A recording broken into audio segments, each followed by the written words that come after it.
నమస్కారం వార్తలకు స్వాగతం. ముందుగా ముఖ్యాంశాలు. YS Sharmila press meet, BJP తీరుపై ఫైర్.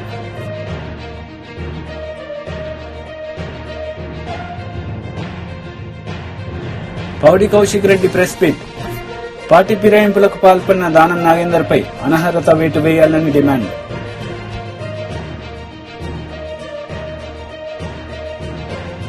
నాయుడుపేట ప్రజాగలం సభలో టీడీపీ అధినేత నారా చంద్రబాబు నాయుడు పాల్గొన్నారు. ఈ సందర్భంగా ఆయన ప్రసంగించారు.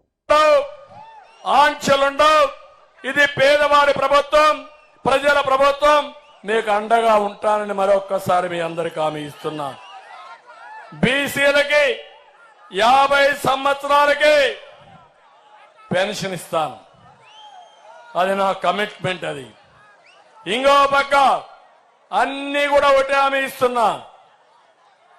నేను 14 సంవత్సరాలు సీఎంగా పనిచేశాను, పరిపాలన తెలిసిన వ్యక్తిని.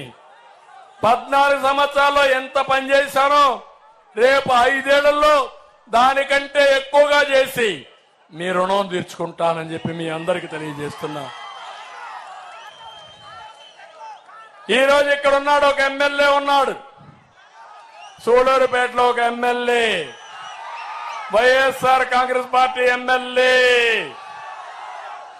2 సార్లు గెలిపించారు. ఒక తట్ట మట్టేశాడా ఎక్కడన్నా? ఒక చిన్న అభివృద్ధి చేశాడా ఎక్కడన్నా? అతనికి అభివృద్ధి అంటే తెలుసా అని అడుగుతున్నా. 3ఓసారి కావాలంటున్నాడు. ఎందుకంటే పాపాల పెద్దిరెడ్డికి బినామీ ఈయన. మీ స్వర్ణముఖి నదిలో ఇసుక దందా చేయడం ఆయన బాధ్యత. ఆ ఇసుక దోచుకోవడానికి వీళ్ళని అడ్డంగా పెట్టుకుంటున్నాడు. అందుకే మొన్న సత్యవేడు ఎమ్మెల్యే రియాక్ట్ అయ్యి ఆదిమూలం చాలా స్పష్టంగా చెప్పాడు, ఈ దోపిడీకి నేను అనుమతించనని చెప్పే పరిస్థితికి వచ్చాడు. అలాంటి వాళ్లే పెట్టుకుంటున్నారు. నేను అడుగుతున్నా, ఇక్కడ గంజాయి వ్యాపారం ఉందా లేదా? బెట్టింగ్ ఉందా లేదా? ఎవరు కారణం దీనికి? ఇంకో పక్క గ్రావెల్ దందా ఉందా లేదా? బియ్యం, అక్రమ బియ్యం వ్యాపారం జరుగుతుందా లేదా? లిక్కర్ దందా ఉందా లేదా? తమిళనాడు నుంచి మద్యం వస్తా ఉందా లేదా? శ్రీ సిటీకి మనం పరిశ్రమలు తెస్తే వీళ్ళు పేకాట క్లబ్బులు తెచ్చారు. వీళ్ళు ఏమనాలి నాకైతే అర్థం కాలే. ఇవన్నీ చూస్తా ఉంటే స్వర్ణముఖి కాళింగ్ నదిని ఏటీఎం గా తయారు చేశారు, ఎనీ టైం డెలివరీ. ఇక్కడి నుంచి 24 గంటలు లూటీ, అవునా కాదా? మొత్తం ఊట్ చేశారు. ఇంకెక్కడ భూగర్భ జలాలు కూడా లేవు. ఒకప్పుడు మీరందరూ అడిగేవాళ్ళు, కొంతమంది తమిళ భూకంపం కూడా వచ్చింది, భూమి దువేస్తే ఏమవుతుంది తమిళ్? ఎక్కడ చూసినా కేజీఎఫ్లు తయారు చేశారు, కొండలన్నీ మింగేశారు, ఆనకొండలు, నదులన్నీ మొత్తం ఊట్ చేశారు, ఇసుకే లేకుండా. ఎక్కడైనా నీళ్లు నిలుస్తున్నాయా మీ ఊర్లో? మీ బావుల్లో నీళ్లున్నాయా? ఇప్పుడు మీ బోర్లో నీళ్లు వస్తున్నాయా? అది ఒకప్పుడు ఉండేదా? ఒకప్పుడు నేను ముఖ్యమంత్రిగా ఉన్నప్పుడు మిషన్స్ పెట్టకూడదు, లేబరే చేయాలి, ఇంత లెవెల్ కంటే తీయకూడదు, భూగర్భ జలాలు ఉండాలి, చెక్ డ్యాములు కట్టాం, అన్ని చేసి ఆ రోజు ముందుకు పోతే అన్ని పోయే పరిస్థితికి వచ్చింది. అందుకే నేను ఒకటే చెప్తున్నాను, మత్స్యకారులు ఇక్కడ కొంత అడిగారు, పులికాట్ ముఖద్వారం వద్ద పూడికి తీయాలని. ఎప్పుడూ మన మత్స్యకారులకి తమిళనాడు మత్స్యకారులు గొడవలు ఉంటాయి. నాకు అర్థమైంది, మీకు న్యాయం చేసే బాధ్యత, మత్స్యకారులకు అన్ని విధాలు ఆదుకునే బాధ్యత నాది. వాటర్ గ్రిడ్ పెడతాం, ఇంటింటికి మంచినీళ్ళు ఇస్తాం. వేముగుంట పాలెంలో పొర్లకట్లు మరమ్మతు చేయమన్నారు, అవి కూడా చేపిస్తాం. స్వర్ణముఖి మొత్తం ఒకప్పుడు ప్రారంభించాను. చెక్ డ్యాములు 9 గ్యారంటీల కరపత్రం డోర్ స్టిక్కర్ను ఆవిష్కరించారు ఏపీసీసీ చీఫ్ షర్మిల రెడ్డి. ఈ సందర్భంగా మీడియాతో ఆమె మాట్లాడారు. భయంకరంగా బెదిరిస్తున్న జనకంటక పార్టీయా? అసలు ఏమిటి మీ ఉద్దేశం? బీజేపీ పార్టీకి ఎలక్టోరల్ బాండ్స్ ద్వారా 7,000 కోట్ల రూపాయలు వస్తే తప్పులేదు. అది ఎవరిచ్చారు, ఎందుకు ఇచ్చారు, ఎప్పుడిచ్చారు అన్న అంశాలన్నీ రహస్యమే. బీజేపీ పార్టీ ఇన్ని రహస్యాలు దాచిపెట్టినా పర్వాలేదు, కానీ కాంగ్రెస్ పార్టీకి మాత్రం ఏ రకంగా బలం చేకూరకూడదు అన్నదే బీజేపీ పార్టీ లక్ష్యంలా కనిపిస్తుంది. కాంగ్రెస్ పార్టీ బలపడకూడదు, కాంగ్రెస్ పార్టీ చేతిలో చిల్లి గవ్వ కూడా ఉండకూడదు, కాంగ్రెస్ పార్టీ అభ్యర్థులకు కానీ కాంగ్రెస్ పార్టీ క్యాంపెయినింగ్ కానీ ఒక్క పైసా కూడా ఖర్చు పెట్టే వీలు లేకుండా కాంగ్రెస్ పార్టీని క్రిపుల్ చేసే అజెండా పెట్టుకుంది బీజేపీ పార్టీ. ఎందుకు అని అడుగుతున్నాం. మీరు కాంగ్రెస్ పార్టీని చూసి భయపడకపోతే ఎందుకు ఇలా జంకుతున్నారు, ఎందుకు ఇలాంటి చేష్టలు చేస్తున్నారు? బీజేపీ పార్టీ సమాధానం చెప్పాలి. ఈరోజు బీజేపీకి ఓటమి భయం పట్టుకుంది కాబట్టే కాంగ్రెస్ పార్టీని అదే పనిగా టార్గెట్ చేసి ఈ ఐటీస్ నోటీసులు ఇవ్వడం అయితేనేమి, మొన్న బ్యాంక్ అకౌంట్లో 230 కోట్లు ఫ్రీజ్ చేయడం అయితేనేమి, ఇలా ఐటీని కానీ సిబిఐని కానీ ఈడీని కానీ వాడుకొని కాంగ్రెస్ పార్టీకి మేలు చేసే ఏ విషయంలోనైనా కాంగ్రెస్ పార్టీకి మేలు జరగకూడదు, కాంగ్రెస్ పార్టీ ఒక్క రకంగా కూడా లాభపడకూడదు అన్న అజెండానే పెట్టుకుని బీజేపీ పార్టీ పనిచేస్తున్నట్టు కనిపిస్తుంది. దీన్ని కాంగ్రెస్ పార్టీ తీవ్రంగా ఖండిస్తుంది. ఐటీ అఫీషియల్స్ అయినా ఐఆర్ఎస్ ఆఫీసర్స్ అయినా గుర్తుపెట్టుకోవాలి, మీరందరూ వాగ్దానం చేశారు, మీరు దేశ ప్రజల కోసం ఉన్నారు, బీజేపీ పార్టీకి మీరు తొత్తులు కాదు. ఈరోజు దేశంలో ఉన్న అన్ని ఇన్స్టిట్యూషన్స్ ని భ్రష్టు పట్టిస్తుంది బీజేపీ పార్టీ. ఒక సిబిఐ అయినా, ఒక ఈడీ అయినా, ఒక ఐటీ అయినా, ఇలాంటి ఏ తీసుకున్నా కూడా బీజేపీ పార్టీ చేతుల్లో కీలు బొమ్మలుగా మారారు. ఇది తగదు, ఇది ప్రజాస్వామ్యానికి తగదు. మళ్ళొక్కసారి చెప్తున్నాం, కాంగ్రెస్ పార్టీ బలమంతా ప్రజల నుంచి వస్తుంది. ఈరోజు ప్రజలలో కాంగ్రెస్ పార్టీ అంటే ఒక ఆశ, ఈరోజు ప్రజలలో కాంగ్రెస్ పార్టీ అంటే ఒక నమ్మకం. దాంట్లో నుంచే పుడుతుంది కాంగ్రెస్ పార్టీ బలం. మళ్ళీ చెప్తున్నాం బీజేపీ పార్టీకి, మీరు కాంగ్రెస్ పార్టీని బెదిరించలేరు. కాంగ్రెస్ పార్టీ అధికారంలోకి రావడం ఖాయం, బీజేపీ పార్టీ ఓడిపోవడం ఖాయం. ఇండియా బ్లాక్ అధికారంలోకి వస్తుంది కాబట్టే బీజేపీకి ఇంత భయం పుట్టుకుంది. లేకపోతే ఆఖరికి చంద్రబాబు గారితో ఎందుకు పొత్తు పెట్టుకుంటారు బీజేపీ పార్టీ? బీజేపీ పార్టీ సమాధానం చెప్పాలి, చంద్రబాబు గారు కూడా సమాధానం చెప్పాలి. చంద్రబాబు గారు అసలు మన రాష్ట్రానికి ఒక్క మేలు కూడా బీజేపీ పార్టీ చేయకపోయినా ఎందుకు పొత్తు పెట్టుకున్నారో రాష్ట్ర ప్రజలకు ఇంకా చెప్పనే లేదు చంద్రబాబు గారు. మనకు ఒక్క రకంగా స్పెషల్ స్టేటస్ అయినా ఇవ్వలేదు, పోలవరం అయినా ఇవ్వలేదు, రాజధాని ఘట్టనివ్వలేదు. ఏది చేయకపోయినా బీజేపీ పార్టీతో ఎందుకు పొత్తు పెట్టుకున్నట్టు చంద్రబాబు గారు.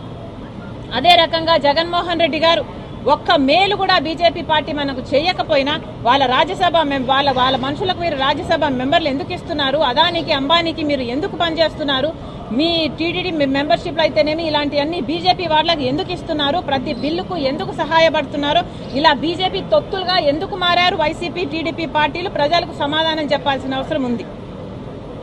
మళ్ళీ హెచ్చరిస్తున్నాం, బీజేపీ పార్టీ ఈరోజు అవమానించింది కాంగ్రెస్ పార్టీని కాదు, ఈరోజు బీజేపీ అవమానించింది దేశ ప్రజలను, ప్రజాస్వామ్యాన్ని, మన భారతదేశ రాజ్యాంగాన్ని. పార్టీ ఫిరాయింపులకు పాల్పడిన దానం నాగేంద్రపై అనర్హత వేటు వేయాలని ఎమ్మెల్యే పాడి కౌశిక్ రెడ్డి డిమాండ్ చేశారు. ఈ సందర్భంగా నిర్వహించిన మీడియా సమావేశంలో ఆయన మాట్లాడారు. ఆ రోజు మార్చి 18 నుంచి అయితే ఇవాళ మార్చి 30 దాదాపు 12 రోజులైంది. ఏ మాత్రము రెస్పాన్స్ లేకపోతే ఇవాళ సెకండ్ అఫిడవిట్ ఇద్దామని మరొక్కసారి ఇద్దాము స్పీకర్ గారికి అని స్పీకర్ ఆఫీస్ కి పోతే ఇవాళ అసెంబ్లీలో స్పీకర్ ఆఫీస్ పోతే ఆడ ఎవ్వరు కూడా లేకపోవడం, ఆ ఆఫీస్ లో కేవలం ఒక అటెండర్ మాత్రమే ఉంటే అక్కడి నుంచి సెక్రటరీ దగ్గరికి పోయినాం. సెక్రటరీ గారు, అసెంబ్లీ సెక్రటరీ గారు ప్రాబ్లీ తనకి ఏం ప్రెషర్లు ఉన్నాయో ఏమున్నాయో తను అవాయిడ్ చేయడానికి ప్రయత్నం చేసి అవాయిడ్ చేసే ప్రయత్నం చేసిండు. మేము అడిషనల్ ప్రూఫ్స్ ఆ రోజు ఇచ్చిన దానికంటే ఇంకా సెకండ్ అఫిడవిట్ లో అడిషనల్ ప్రూఫ్ పెట్టి ఇవ్వాలని అనుకున్నాం. అడిషనల్ ప్రూఫ్స్ ఏంటంటే ఇలా దానం నాగేందర్ గారిని కాంగ్రెస్ పార్టీ వాళ్ళు పార్లమెంట్ అభ్యర్థిగా అఫీషియల్ గా డిక్లేర్ చేయడం జరిగింది. ఇంకా దీనికంటే పెద్ద ప్రూఫ్ ఏం కావాలి స్పీకర్ గారికి అని అడిషనల్ ది ఒక డాక్యుమెంట్ అటాచ్ చేసి ఇద్దామని పోయినాం. అదే విధంగా భూపాల్ రెడ్డి గారు కూడా ఒకసారి పార్టీ ఇట్లనే అప్పుడు బీఆర్ఎస్ నుండి కాంగ్రెస్ కి పోతే ఆ రోజు డిఫెక్షన్ యాక్ట్ ప్రకారం తీసేస్తే తను కోర్టుకు పోతే కూడా కోర్టుది డాక్యుమెంట్ కూడా అటాచ్మెంట్ చేసి ఆ కోర్టు ఆర్డర్ కూడా వారు చేసింది చైర్మన్ గారు ఆనాడు చేసింది కరెక్ట్ అనే కోర్టు ఆర్డర్ కూడా అది కూడా అటాచ్ చేసి ఇవాళ ఇస్తా ఉన్నాం. నేను ఒక్కటే కోరుతా ఉన్నాను, గౌరవ స్పీకర్ గారు దయచేసి మీకు దండం పెట్టి కోరుతా ఉన్నాను, ఇవాళ మీరు చరిత్రలో నిలబడతారు, ఆలోచన చేయండి. ఇవాళ మీరు నిర్ణయం తీసుకొని దానం నాగేందర్ గారిని డిస్క్వాలిఫై చేస్తే ఇవాళ ఉట్టి తెలంగాణనే కాదు యావత్ భారతదేశంలోనే మీ చరిత్రలో నిలబడిపోతారు. ఎందుకంటే పార్టీలు ఫిరాయింపులు చేస్తే ఖచ్చితంగా కఠినమైన చర్యలు తీసుకోవాల్సిన బాధ్యత మన మీద ఉంటది. కాబట్టి దయచేసి మీరు యాక్షన్ తీసుకోవాలని మిమ్మల్ని నేను కోరుతా ఉన్నాను. ఇలా ఒక్కటే ఆలోచన చేయండి, తన మీద యాక్షన్ తీసుకుంటే ఇలా ప్రజాస్వామ్యాన్ని కూడా మీరు కాపాడిన వాళ్ళు అవుతారు. ఎందుకంటే ఒక బీఫామ్ మీద ఇచ్చి మనం కాంటెస్ట్ చేసినప్పుడు ప్రజలందరూ కూడా మీ క్యాండిడేచర్ తో పాటు పార్టీ బీఫామ్, ఆ పార్టీకి కాబోయే ముఖ్యమంత్రి ఎవరు ఉంటారని జనాలు కూడా అవన్నీ ఆలోచించుకొని ఓటేస్తే ఆ నియోజకవర్గంలో ప్రజల్ని, మా పార్టీ కేసీఆర్ గారితో పాటు నియోజకవర్గంలో ఉన్న ప్రజల్ని కూడా మీరు మోసం చేసిన వారు అవుతారు. కాబట్టి మీరు గౌరవ స్పీకర్ గారు నిర్ణయం తీసుకుంటే చాలా అద్భుతంగా ఉంటుందని కోరుకుంటా ఉన్నాను. దయచేసి దీని మీద వెంటనే స్పందించాలని మా పార్టీ పక్షాన మేము మిమ్మల్ని రిక్వెస్ట్ చేస్తా ఉన్నాం. కాబట్టి మీరు యాక్షన్ తీసుకుంటారని కూడా మేము మనస్ఫూర్తిగా ఆశిస్తా ఉన్నాం. అదే విధంగా నేను గౌరవ స్పీకర్ గారు కూడా కోరేది ఏంటంటే, ఎట్లా ఇది మేము మళ్ళీ మీకు ఇస్తాము, దీంతో పాటు రిజిస్టర్డ్ పోస్ట్ చేస్తాము, మీకు ఈమెయిల్ కూడా పంపిస్తాము. కానీ కనీసం వాడికి పోయినప్పుడు మేము 4 ఎమ్మెల్యేలు మేడం, ఎమ్మెల్యేలు పోయినప్పుడు కనీసము ఒక రిప్రజెంటేషన్ కూడా తీసుకోకపోతే ఎట్లా అని నేను అడుగుతా ఉన్నాను. ఇలా సెక్రటరీ గారు, మీరు అందరు ఎమ్మెల్యేలకి సెక్రటరీ, దయచేసి మీరు కూడా మమ్మల్ని అవాయిడ్ చేయకపోతే బాగుండేది. మీకు ఏమో తిండుండే నాకు తెలియదు, కానీ మీరు రిప్రజెంటేషన్ తీసుకోవాలని కోరుతా ఉన్నాం. ఖచ్చితంగా దీని మీద యాక్షన్ తీసుకుంటారని వేచి చూస్తా ఉన్నాం. తీసుకోకపోతే మాత్రం తప్పకుండా మేము కూడా పార్టీ పక్షాన కోర్టుకు పోతాం, ఫర్దర్ గా యాక్షన్ కూడా తీసుకుంటాం. ఎట్టు పరిస్థితిలో ఇలా దానం నాగేందర్ గారిని వెంటనే డిస్క్వాలిఫై చేయాలని మేము బీఆర్ఎస్ పార్టీ పక్షాన మేము డిమాండ్ చేస్తా ఉన్నాం. ఎందుకంటే ఒక పార్టీలో గెలిచి ఒక పార్టీలో పోవడం అంటే దానంతా సిగ్గుచేటు ఇంకా లేదని నేను అనుకుంటా ఉన్నాను. మంత్రి పొన్నం ప్రభాకర్ మీడియా సమావేశం నిర్వహించారు. ఈ సందర్భంగా పలు అంశాలపై ఆయన మాట్లాడారు. ఇతరత్ర అంశాల పట్ల వాళ్ళకు స్కిల్ డెవలప్మెంట్ తో సహా అనేక కార్యక్రమాలు తీసుకునే విధంగా మా కార్యాచరణ తీసుకొని పోతా ఉన్నాం. ఇలా బలైన వర్గాలకు సంబంధించి ఏదైనా కాంగ్రెస్ పార్టీలో ఇబ్బంది అడిగితే మేము అడుగుతాం, కాంగ్రెస్ బిడ్డలం. కాంగ్రెస్ పార్టీలో అడిగే బలైన వర్గాలకు ఏమైనా ఇబ్బంది కలిగితే అడిగే ధైర్యము, హక్కు మాకుంది. కాంగ్రెస్ పార్టీ తప్ప ఇంకొక పార్టీ న్యాయం చేయదు బలైన వర్గాలకనే మాట కూడా ఈ సందర్భంగా చెప్తా ఉన్నా. మీ పార్టీలో బలైన వర్గాలకు సంబంధించి స్థానిక సంస్థలు రిజర్వేషన్లు తక్కువైనప్పుడు కూడా ఎవరైనా అడిగే పరిస్థితి ఉందా? లేదా ఇతరత్ర బలైన వర్గాలకు సంబంధించి బీసీ బంధు పేరు మీద వేల లక్షల అప్లికేషన్ తీసుకొని ఏదో ఉడతా బయట మామూలుగా కొండని ఎలికడ పట్టినట్టు ఒక ఇంతమందికి ఇచ్చి మేము బాగా చేసామని చెప్పుకునేదట. ఇలా అడుగుతా ఉన్నా, ఎందుకు గతంలో బలైన వర్గాల శాఖకు సంబంధించో బలైన వర్గాల మంత్రులుగా ఇచ్చిన ప్రాతినిధ్యము వాళ్ళకు ఉండబడిన స్వేచ్ఛ ఏందని అడుగుతా ఉన్నాం. ఇలా మీరు ప్రజాస్వామికంగా లేక మీరు ఇలా మాట్లాడితే ఎట్లా? ఇలా గొర్రెలు అన్నారు, ఇంకోటి అన్నారు, వాటన్నిటికి సంబంధించి ఒక్కొక్క లెక్క చూస్తూ ఉంటే ఆశ్చర్యం అనిపించే పరిస్థితి రాబోయే కాలంలో తెలుస్తుంది. అందుకే ఒకటే మాట, ఇలా కాంగ్రెస్ పార్టీ బలైన వర్గాలకు సంబంధించి డిసెంబర్ అధికారంలోకి వస్తే ఇవాళ మార్చి 30 లోపల మేము ఇన్ని కార్యక్రమాలు చేసినాం. ఇవాళ ఇంకా విదేశీ విద్యకు సంబంధించి సంఖ్యను పెంచే ప్రయత్నం చేస్తా ఉన్నాం. ఇంకా ఇతరత్ర ఉపాధి అవకాశాలతో పాటుగా మారుతున్న కాలానికి అనుగుణంగా కుల వృత్తుల సాంకేతికత్వాన్ని తీసుకొచ్చి అటు విద్యకు ఇటు ఉపాధికి దూరమై ఉద్యోగాలు లేనటువంటి వాళ్ళందరూ కూడా ఆయా రంగాల్లో శిక్షణ ఇచ్చి వాళ్ళందరూ కూడా ఉపాధి కల్పించాలనే ఆలోచనతో పోతా ఉన్నాం. అటువంటి సంబంధించి ఇంకా బలైన వర్గాలకు ఏదైనా మెరుగైన సేవ చేయగలిగితే, కొన్ని సంవత్సరాలు అమెరికాలో ఉండొచ్చు కదా, ఇంకా అక్కడ ఉండేటటువంటి వాతావరణంలో బలైన వర్గాలకి చేస్తే బాగుంటుందని సూచన చేయగలిగితే చేయి. అదేవిధంగా రాజకీయపరమైన మార్పులు చేర్పుల్లో కాంగ్రెస్ పార్టీ అన్ని సందర్భాల్లో బలైన వర్గాలకు న్యాయం సహకారం అందించే ప్రయత్నం చేసింది. చేయకపోతే మేము పార్టీలు అంతర్గతంగా బరాబర్ గొంతు ఎప్పుతాం. మీ దగ్గర అటువంటి గొంతు ఇప్పే అవకాశమే లేదు. మీరు పార్టీలో న్యాయం చేసింది లేదు. 23 సంవత్సరాల చరిత్రలో ఏ ముఖ్యమైన పదవి మీరు బలైన వర్గాలకు ఇచ్చిందే లేదు.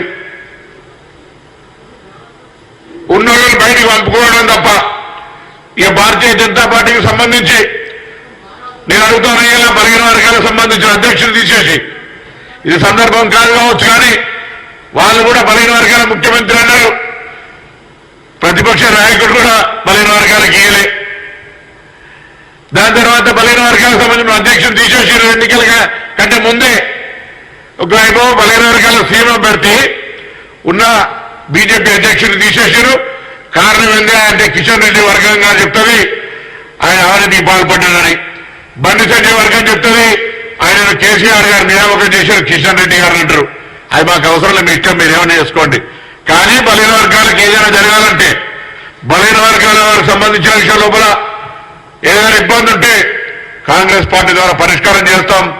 నేను తెలంగాణ రాష్ట్రంలో ఉన్నటువంటి అన్ని బలహీన వర్గాల కులాల నాయకత్వాల్ని రాజకీయాలకు అతీతంగా రండి, మీ కులపరంగా చేస్తే మీ కులానికి కింద ఉన్నటువంటి యువతకు న్యాయం జరుగుతుందంటే ఆ పని చేయడానికి మా శాఖ, నేను, మా ప్రభుత్వం, మా ముఖ్యమంత్రి రేవంత్ రెడ్డి గారు, మా మంత్రివర్గం అంతా కూడా సిద్ధం. నారాయణఖేడ్ అసెంబ్లీ నియోజకవర్గ బీఆర్ఎస్ పార్టీ కార్యకర్తల సమావేశంలో మాజీ స్పీకర్ పోచారం శ్రీనివాసరెడ్డి పాల్గొన్నారు. ఈ సందర్భంగా పార్టీ కార్యకర్తలకు దిశానిర్దేశం చేశారు. కేసీఆర్ కంటే ఎక్కువ ఇస్తామని హామీలు ఇస్తున్నారు కదా, ఒకసారి చూద్దామని ప్రజలు నమ్మి మోసపోయింది. కేసీఆర్ తప్పు చేసిండని ఓడించలే. కేసీఆర్ కంటే రేవంత్ రెడ్డి చాలా పెద్ద పెద్దగా మాట్లాడుతున్నాడు, ఆయన వస్తే ఇంకా కొద్దిగా ఎక్కువ చేస్తాడేమని నమ్మి ప్రజలు మోసపోయింది. ఇప్పుడు జరిగిందేంటి? మనమేం చెప్పాల్సిన అవసరం లేదు. రేవంత్ రెడ్డి గారి మాటలు వింటే 100 రోజుల లోపట, ప్రభుత్వం వచ్చినటువంటి 100 రోజుల లోపట మేము ఇచ్చినటువంటి హామీలన్నీ అమలు చేస్తామని మాటిచ్చాడు. అందులో 6 గ్యారంటీలు, 13 హామీలు ప్రజలు నమ్మారు. ఎక్కువ తేడా కూడా లేదు. మనం ఓడినటువంటి స్థానాలు 14 స్థానాలు ఉన్నాయి. 6,000 లోపే 14 ఉన్నాయి. 39 గెలిచినాం. కొద్దిగా మెజార్టీ మనకు వాళ్లకు ఓట్ల లెక్క ఎంత అంటే 92 లక్షల ఓట్లు వాళ్ళకు వచ్చినాయి, 87,50,000 ఓట్లు మనకు వచ్చినాయి. పెద్ద తేడా లేదు. 1.8% తేడా, 2% కూడా తేడా లేదు, 2% కూడా లేదు. అయినా ప్రభుత్వం వారికి అధికారం వచ్చింది, మనం దిగిపోయినాం. మీరు పరిపాలించండి, కానీ ప్రజలకు మోసం చేయకండి. ఒక్కటి అడుగుతున్నాను నేను రేవంత్ రెడ్డి గారికి, మీ అందరికి కూడా. రైతు బంధు ఇస్తామన్నాడు, 15,000 ఇచ్చిండా? రుణమాఫీ చేస్తామన్నాడు, చేసిండా? 24 గంటల కరెంట్ ఇస్తానని ఇస్తుండా? కౌలు రైతులకు 15,000 రూపాయలు ఎకరానికి ఇస్తానని ఇచ్చిండా? రైతు కూలీలకు 12,000 ఇస్తానని ఇచ్చిండా? కళ్యాణ లక్ష్మితో పాటు తులం బంగారం ఇస్తామని ఇచ్చిండా? 18 ఏళ్ళు దాటినటువంటి ఆడబిడ్డలకు 2,500 నెలకి ఇస్తానని ఇచ్చిండా? ఇందిరమ్మ ఇండ్లు ఇస్తానని ఇచ్చిండా? ఇకపోతే 2,000 పెన్షన్ 4,000 ఇస్తానని ఇచ్చిండా? చెప్పాను, 2,500 ప్రతి ఆడబిడ్డకు. ఇకపోతే సిలిండర్ అన్నాడు, అది అట్టనే ఉంది. రైతుకు మద్దతు ధర కంటే 500 లెక్క బోనస్ ఇస్తాడు, ఇచ్చిండా? మరి ఏమి ఇయ్యడానికి మనమే చేద్దాం, ఇయ్యాలా మనం కూడా పట్టి రూపాయలే కదా. ఆయన ఏ నిబంధనకి మన జవాబు ఏముండాలి? ఓట్లతోటి దిమ్మ తిరగట్టట్టు ఉండాలి. అబద్ధం చెప్పేవాడికి, ప్రజలను మోసం చేసి అబద్ధాలు చెప్పేవాడికి దిమ్మ తిరగట్టట్టు ఉండాలి మన రిజల్ట్. ఆ నారాయణఖేడ్ నియోజకవర్గంలో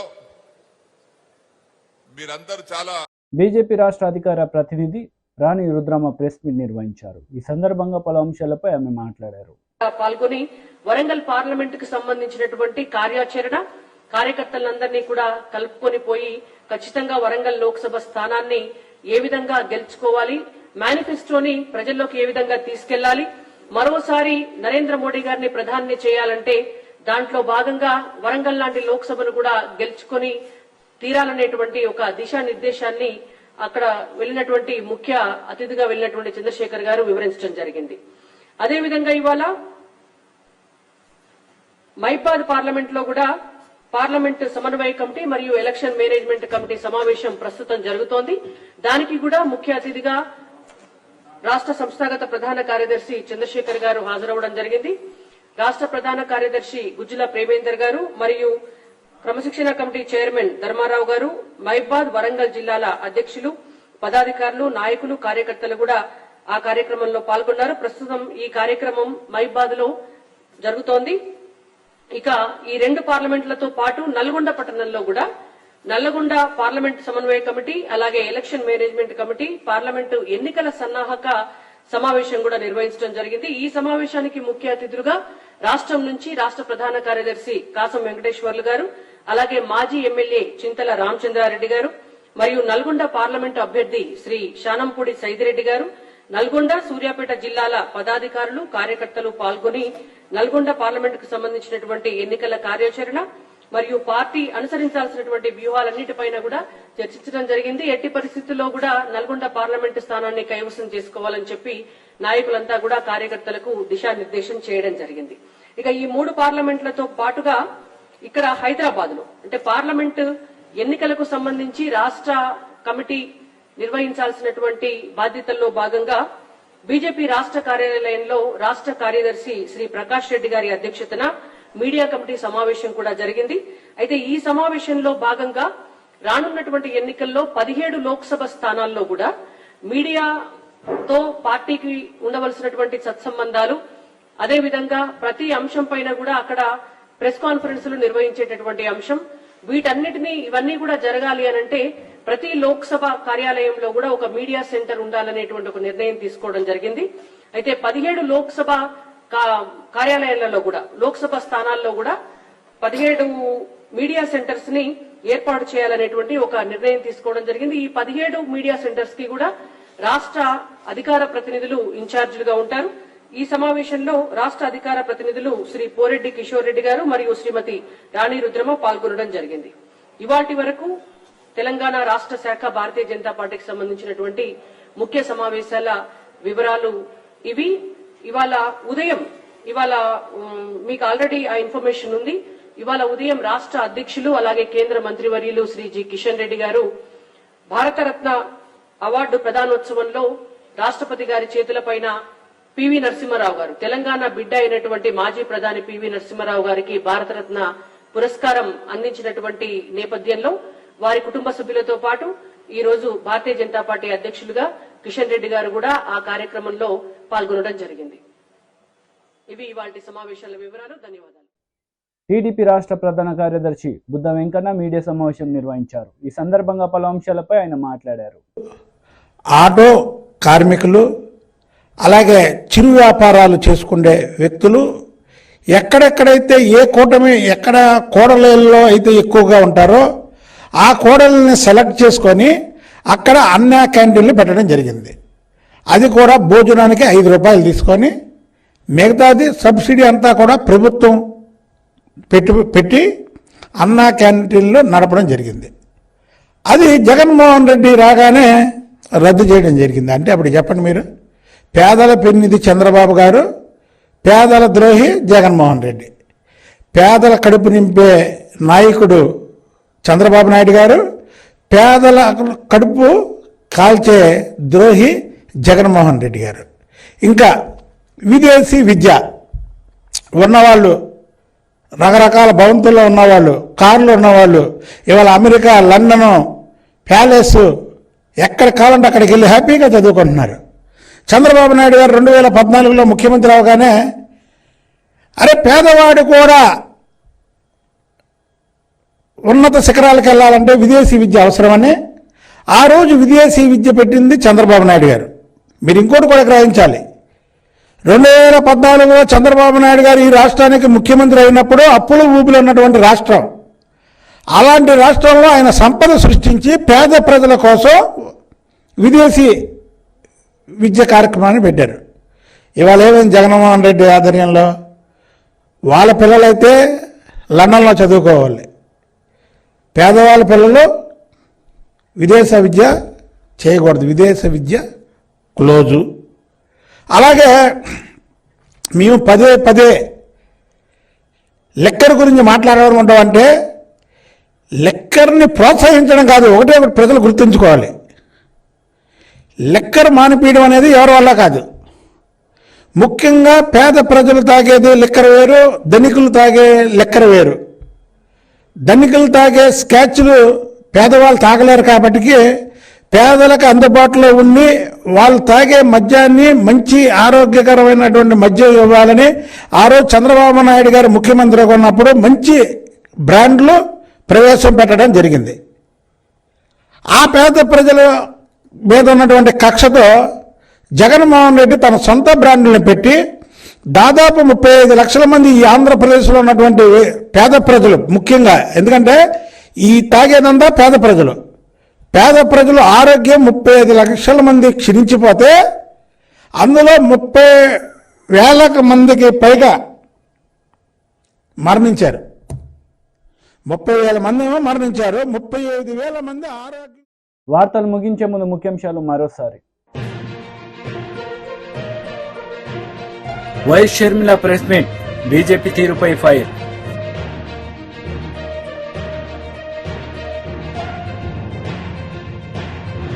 Pauri Kaushik Reddy press meet, party ఫిరాయింపులకు పాల్పడిన దానం నాగేందర్పై అనర్హత వేటు వేయాలని డిమాండ్.